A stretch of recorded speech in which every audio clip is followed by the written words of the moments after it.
Good morning बच्चों। आज हम कार्यपत्रक 49 कर रहे हैं जो क्लास 10th विज्ञान सब्जेक्ट की है। हमारा टॉपिक है, आज हमारा न्यू चैप्टर स्टार्ट हो रहा है, कार्बन एवं इसके यौगिक। तो कार्बन और जीवन का तत्व। कार्बन एक सर्वतोमुखी तत्व है जो सभी जीवों एवं हमारे उपयोग में आने वाली वस्तुओं जैसे भोजन, कपड़े, दवाइयाँ, पुस्तक सभी में क्या मिलता है? कार्बन के यौगिक मिलते हैं। भूपट्टी में केवल 0.02% कार्बन खनिजों के रूप में पाया जाता है, जैसे कोयला, पेट्रोलियम कार्बोनेट, हाइड्रोजन कार्बोनेट में कितना, इनसे हमें टोटल 0.02% ही कार्बन मिलता है। वातावरण में जो कार्बन होता है कार्बन डाइऑक्साइड की फॉर्म में, वो कितना होता है? 0.03%। हम सबको पता है कि कार्बन क्या है? कार्बन एक अधातु है। कार्बन का सिंबल क्या होता है? C, और कार्बन का एटॉमिक नंबर मतलब परमाणु संख्या 6 होती है। अगर आपको कार्बन की कॉन्फ़िगरेशन लिखनी है तो कैसे लिखोगे? K shell has maximum of 2 electron और L शेल में बाकी के 4 इलेक्ट्रॉन। तो इलेक्ट्रॉनिक विन्यास क्या हुआ? 2-4। अब देखो, आउटर मोस्ट शेल में कार्बन के 4 इलेक्ट्रॉन है, इसीलिए कार्बन को हम क्या बोलते हैं? चतुसंयोजी कहते हैं। कार्बन उत्कर्ष गैस विन्यास कैसे प्राप्त करता है? देखो, कार्बन का भी हमने विन्यास लिखा था 2-4, ठीक है। अब क्या, कार्बन के पास 2 ऑप्शन है। जो L शेल है उसमें कार्बन 8 इलेक्ट्रॉन रखना चाहता है, या तो कार्बन 4 इलेक्ट्रॉन्स गेन कर ले, ठीक है, या फिर 4 इलेक्ट्रॉन्स लूज कर दे, राइट। तो देखो, कार्बन क्या करता है, ना वो 4 इलेक्ट्रॉन गेन करेगा ना वो 4 इलेक्ट्रॉन लूज करता है। कार्बन ना तो 4 इलेक्ट्रॉन खोकर C4+ और ना ही 4 इलेक्ट्रॉन प्राप्त कर C4- आयनिक आबंध बनाता है।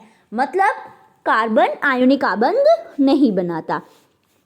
कार्बन द्वारा 4 इलेक्ट्रॉन खोने के लिए, अगर कार्बन से 4 इलेक्ट्रॉन निकालना है तो इलेक्ट्रॉन निकालने के लिए बहुत ज़्यादा ऊर्जा की आवश्यकता होगी, और अगर 4 इलेक्ट्रॉन कार्बन को धारण करने हैं तो कार्बन के पास तो हम देखेंगे तो कितने प्रोटॉन है? सिर्फ 6 प्रोटॉन्स है, और वो 8 इलेक्ट्रॉन्स को होल्ड नहीं कर पाते।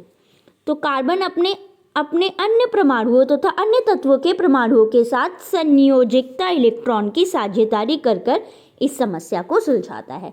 तो कैसे सुलझाएगा? जो ये संयोजकता इलेक्ट्रॉन है इनकी साझेदारी करता है। अब हम बात करेंगे एक ही प्रकार या विभिन्न प्रकार के परमाणुओं के इलेक्ट्रॉन की साझेदारी से बने आबंध को सहसंयोजी आबंध कहते हैं। सहसंयोजी आबंध हम किसे कहते हैं? जो साझेदारी से बनते हैं। जो आबंध किससे बनते हैं? साझेदारी से। अन्य तत्वों के परमाणु जैसे हाइड्रोजन, ऑक्सीजन, नाइट्रोजन, सल्फर और क्लोरीन भी इस प्रकार की साझेदारी करके अणुओं का निर्माण करते हैं। तो आपका hydrogen, oxygen, nitrogen, sulphur, chlorine, ये परमाणु भी साझेदारी करते हैं। सहसंयोजी आबंध वाले अणुओं में भीतर तो प्रबल आबंध होता है, लेकिन इनका अंतराणुक बल कम होता है। मतलब अगर आप इसकी हाइड्रोजन की बात करोगे तो इनका जो आबंध है, ये जो सहसंयोजी आबंध है, ये तो प्रबल है, बट अगर आप इनके बीच की बात करोगे, 2 हाइड्रोजन्स के बीच की बात, तो वो अंतराणुक बल क्या होता है? कम होता है। इसीलिए इनके गलनांक और क्वथनांक भी कम होते हैं, क्योंकि फोर्स ऑफ अट्रैक्शन कम है, इसीलिए गलनांक और क्वथनांक भी कम है। नेक्स्ट, इलेक्ट्रॉनों की साझेदारी होती है और आवेशित कण नहीं बनते। आवेशित कण मतलब पॉजिटिव और नेगेटिव चार्ज नहीं आता, इसीलिए ये विद्युत के कुचालक होते हैं। बंध की एकल बंध, दोहरा बंध, त्रिया बंध, ठीक है। और फिर इनकी संरचना देखेंगे। देखो, जो हाइड्रोजन और हीलियम है, ठीक है, उनकी जो संयोजकता कोश है उसमें कितने इलेक्ट्रॉन रहेंगे? 2 इलेक्ट्रॉन रहेंगे। बाकी के जो एलिमेंट्स हैं उनके कितने रहेंगे? 8 इलेक्ट्रॉन रहेंगे। तो बाकी के सारे एलिमेंट्स अपने आउटर मोस्ट शेल में 8 इलेक्ट्रॉन रखना पसंद करेंगे, और हाइड्रोजन, हीलियम सिर्फ 2 इलेक्ट्रॉन से काम चलाएंगे। तो चलो स्टार्ट करते हैं। पहले एकल बंध। आपको आएगा इलेक्ट्रॉनिक बिंदु संरचना हाइड्रोजन की। हाइड्रोजन का एटॉमिक नंबर कितना होता है? 1। तो हाइड्रोजन की के शेल में होगा 1 इलेक्ट्रॉन। अब उसको हम कहाँ लिख देंगे? हाइड्रोजन के पास ये लिख दिया इसका 1 इलेक्ट्रॉन। ऐसे ही दूसरे हाइड्रोजन के पास भी 1 इलेक्ट्रॉन होगा, राइट। अब ये दोनों हाइड्रोजन क्या करेंगे? अपनी संयोजकता कोश में रखेंगे 2 इलेक्ट्रॉन और इस इलेक्ट्रॉन को कर लेंगे शेयर और साझेदारी। तो इस हाइड्रोजन के पास आ गए 2 इलेक्ट्रॉन, साथ ही जो हमारा ये वाला हाइड्रोजन है इसके पास भी आ गए 2 इलेक्ट्रॉन। इन दोनों के बीच में हम कहेंगे 2 इलेक्ट्रॉन से बनता है एक बॉन्ड, तो इसको हम ऐसे लिखेंगे और इसको बोलेंगे एकल बंध। दूसरा देखते हैं O2। O2 के लिए क्या करना होगा? O2 के लिए हमें ध्यान में रखना होगा ऑक्सीजन का एटॉमिक नंबर। ऑक्सीजन का एटॉमिक नंबर होता है 8। अगर इसकी इलेक्ट्रॉनिक विन्यास लिखोगे तो के शेल में हमेशा 2 इलेक्ट्रॉन से ज़्यादा नहीं आएंगे और एल शेल में 8। तो 8 में से 2 इलेक्ट्रॉन फिल कर दिए हैं, 6 यहाँ लिखा। अब मैं इस ऑक्सीजन के 6 इलेक्ट्रॉन लिखूंगी, 1 2 3 4 5 6। दूसरे ऑक्सीजन को हम दिखाते हैं दूसरे कलर से, 1 2 3 4 5 6। अब ये दोनों ही ऑक्सीजन अपने पास रखना चाहेंगे 8 इलेक्ट्रॉन्स। सो पहला देखिए, पहला ऑक्सीजन करेगा इलेक्ट्रॉन शेयर, 1 2 3 4। यहाँ से इसने 1 इलेक्ट्रॉन दिया, साथ में दूसरे ऑक्सीजन ने भी 1 इलेक्ट्रॉन दिया, राइट। अभी क्या हुआ है? 1 इलेक्ट्रॉन शेयर करने के बाद दोनों के पास क्या रहेगा? 7 इलेक्ट्रॉन। तो 1 इलेक्ट्रॉन ये देगा, 1 इलेक्ट्रॉन ये देगा, ये हो गए हमारे 8 इलेक्ट्रॉन्स। सो यहाँ पर एक बॉन्ड बन गया। I can write it like that, ऐसे, ठीक है। तो यहाँ पर 2 बॉन्ड बने हैं, तो हम इसको बोलते हैं क्या? दोहरा बंध। अब हम बात करेंगे N2 की। N2 का एटॉमिक नंबर है 7, तो इसकी कॉन्फ़िगरेशन होगी 2 5। नाइट्रोजन में 5 वैलेंस इलेक्ट्रॉन, सिमिलरली इस नाइट्रोजन में भी 5 वैलेंस इलेक्ट्रॉन। इन्होंने करना है बॉन्ड को, इलेक्ट्रॉन्स को शेयर। सो ये इधर ऊपर बना रही हूँ मैं, 1 इलेक्ट्रॉन करेंगे तो भी वैलेंसी नहीं कंप्लीट होगी, दूसरा इलेक्ट्रॉन करेंगे ये शेयर, फिर ऐसे ही तीसरा करेंगे। जब ये तीसरा इलेक्ट्रॉन करेंगे तो देखिए इस नाइट्रोजन के 1 2 3 4 5 6 7 8 इलेक्ट्रॉन हो गए, और इस नाइट्रोजन के भी 1 2 3 4 5 6 7 8 इलेक्ट्रॉन हो गए। सो इन्होंने बनाया है त्रिया बंध। CH4 को हम क्वेश्चन में देखते हैं। अब हमारे अभ्यास के प्रश्न है, कार्बन चतुसंयोजी क्यों है? देखो कार्बन का एटॉमिक नंबर होता है 6 और इसमें आते हैं 2 4। जो संयोजकता कोश है उसमें 4 इलेक्ट्रॉन होते हैं, इसीलिए इसको बोलते हैं चतुसंयोजी। नेक्स्ट क्वेश्चन है, कार्बन सहसंयोजी यौगिक बनाता है, इस कथन को सत्यापित कीजिए। सहसंयोजी यौगिक कैसे बनाता है कार्बन? कार्बन का जो इलेक्ट्रॉन है वो है इलेक्ट्रॉनिक विन्यास है 2 4। अब देखो कार्बन को रखने हैं इधर 8 इलेक्ट्रॉन, राइट। पहला ऑप्शन कार्बन के पास है कि कार्बन 4 इलेक्ट्रॉन लूज कर दे, 4 इलेक्ट्रॉन खो दे। जब 4 इलेक्ट्रॉन खोएगा इलेक्ट्रॉन कार्बन, तो कार्बन पे आएगा C4 का पॉजिटिव चार्ज। अब देखो जो इलेक्ट्रॉन है वो न्यूक्लियस से हो रहे हैं अट्रैक्ट, तो उनको खोना इतना आसान नहीं है, तो इसीलिए क्या चाहिए होती है? हमें अत्यधिक ऊर्जा चाहिए होती है, और कार्बन के पास इतनी ऊर्जा होती नहीं है, इसलिए वो इलेक्ट्रॉन खोता नहीं है। दूसरी बात आती है, कार्बन 2 4 है, 4 इलेक्ट्रॉन गेन कर ले, गेन करेगा इलेक्ट्रॉन 4।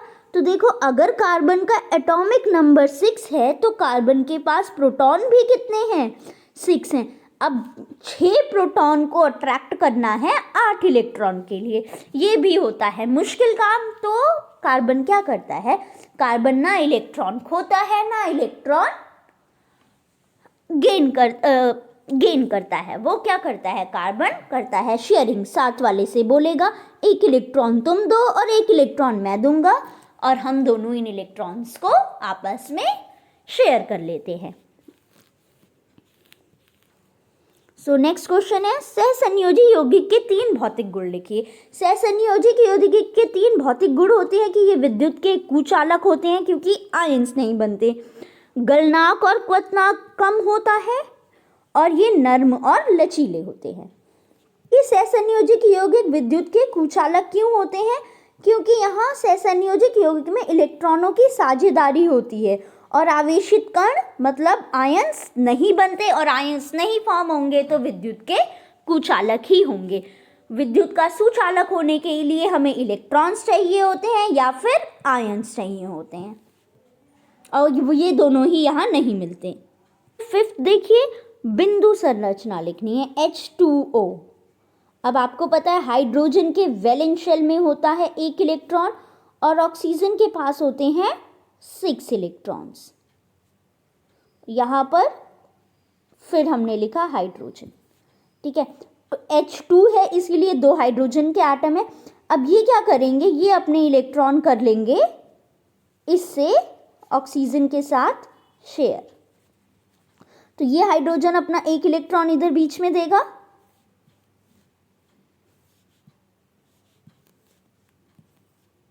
हाइड्रोजन अपना 1 इलेक्ट्रॉन इधर देगा, और ये हाइड्रोजन भी अपना 1 इलेक्ट्रॉन इधर देगा। अगर हाइड्रोजन 1 इलेक्ट्रॉन देगा तो ऑक्सीजन भी क्या करेगा, अपना 1 इलेक्ट्रॉन इधर बीच में देगा। ऐसे ही ये ऑक्सीजन भी अपना 1 इलेक्ट्रॉन बीच में देगा। इसी के साथ देखो क्या होगा, हाइड्रोजन की हो गई डुप्लेट कंप्लीट। ये आ गए हाइड्रोजन के पास 2 इलेक्ट्रॉन, और यहाँ पर इस हाइड्रोजन के पास भी आ गए 2 इलेक्ट्रॉन, और ऑक्सीजन का होगा ऑक्टेट कंप्लीट। 1 2 3 4 5 6 7 8, तो ये हो गया इधर ऑक्टेट कंप्लीट। तो ऑक्सीजन के पास 1 2 3 4 5 6 7 8, ये 8 इलेक्ट्रॉन हुए। ऐसे ही हम बनाएंगे कार्बन डाइऑक्साइड का। कार्बन के पास होते हैं 4 इलेक्ट्रॉन और ऑक्सीजन के पास है 6 इलेक्ट्रॉन। यहां पर हम क्या लिख रहे हैं, संयोजकता कोश के इलेक्ट्रॉन लिख रहे हैं। नेक्स्ट में देखिए, कार्बन ये रहा ऑक्सीजन, ये रहा ऑक्सीजन। अब देखो कार्बन ऑक्सीजन ने अपने 1 इलेक्ट्रॉन दिया, कार्बन भी 1 इलेक्ट्रॉन देगा, ठीक है। तो ऑक्सीजन के पास 6 इलेक्ट्रॉन थे, अब कितने हो गए, 7। ऑक्सीजन का अभी भी ऑक्टेट कंप्लीट नहीं हुआ है, तो ऑक्सीजन 1 और इलेक्ट्रॉन देगा, उधर से कार्बन भी 1 और इलेक्ट्रॉन देगा। ये जो 2 इलेक्ट्रॉन्स है ये कार्बन के हैं, ठीक है। अब यहाँ पर ऑक्सीजन का हो गया 1 2 3 4 5 6 7 8 इलेक्ट्रॉन कंप्लीट। सिमिलरली इस ऑक्सीजन के पास भी 6 इलेक्ट्रॉन है, तो ये भी करेगा 2 इलेक्ट्रॉन की शेयरिंग और बना लेंगे 8। कार्बन का देखिए 1 2 3 4, 4 इधर से 4 इधर से 8। इसको लिखेंगे कैसे, द्विबंध।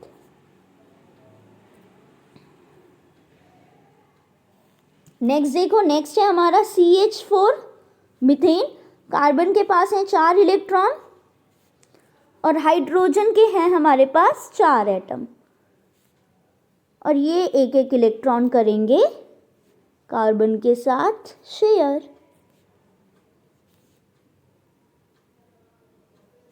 सो ये हमारा बन गया मीथेन का इलेक्ट्रॉनिक डॉट स्ट्रक्चर। कंप्लीट होती है। हम मिलेंगे अब नेक्स्ट वीडियो में, तब तक के लिए धन्यवाद, थैंक यू।